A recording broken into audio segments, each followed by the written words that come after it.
The fifth book of Moses, commonly called Deuteronomy. Chapter 11.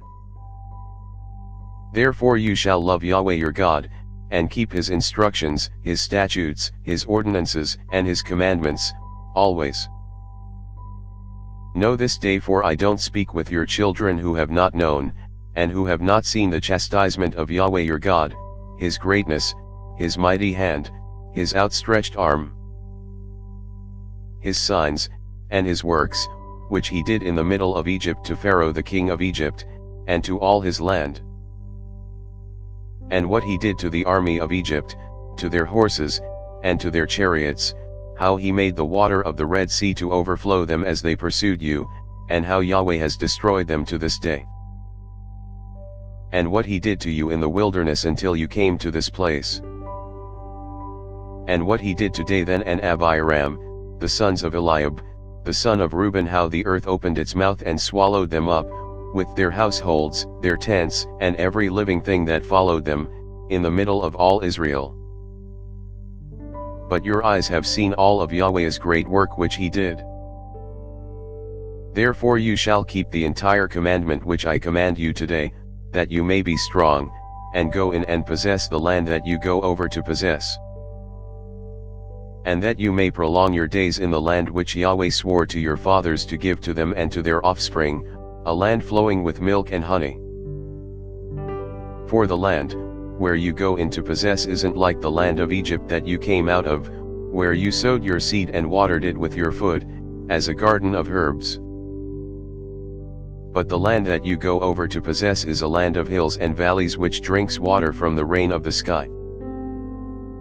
A land which Yahweh your God cares for. Yahweh your God's eyes are always on it, from the beginning of the year even to the end of the year.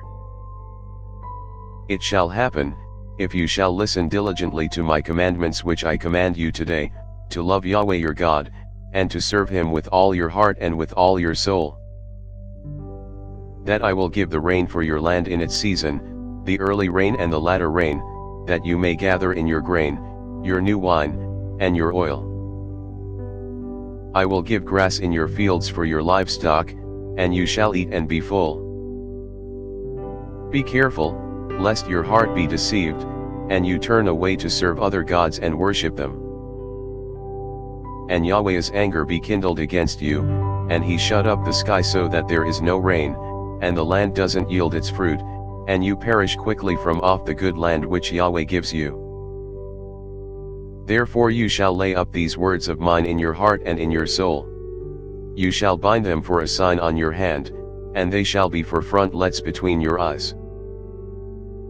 You shall teach them to your children, talking of them when you sit in your house, when you walk by the way, when you lie down, and when you rise up.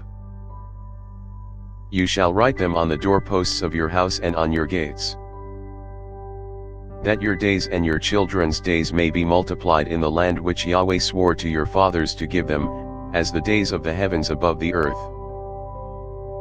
For if you shall diligently keep all these commandments which I command you to do them, to love Yahweh your God, to walk in all his ways, and to cling to him, then Yahweh will drive out all these nations from before you, and you shall dispossess nations greater and mightier than yourselves. Every place on which the sole of your foot treads shall be yours, from the wilderness and Lebanon, from the river Euphrates, even to the western sea shall be your border. No man will be able to stand before you. Yahweh your God will lay the fear of you and the dread of you on all the land that you tread on, as he has spoken to you. Behold, I set before you today a blessing and a curse. The blessing, if you listen to the commandments of Yahweh your God, which I command you today. And the curse, if you do not listen to the commandments of Yahweh your God, but turn away out of the way which I command you today, to go after other gods which you have not known. It shall happen, when Yahweh your God brings you into the land that you go to possess, that you shall set the blessing on Mount Gerizim, and the curse on Mount Ebal. Aren't they beyond the Jordan, behind the way of the going down of the sun, in the land of the Canaanites who dwell in the Arabah near Gilgal, beside the oaks of Moreh? For you are to pass over the Jordan to go in to possess the land which Yahweh your God gives you, and you shall possess it and dwell in it. You shall observe to do all the statutes and the ordinances which I set before you today. Thanks for listening. If you liked our video, give us a thumbs up and subscribe, it really helps.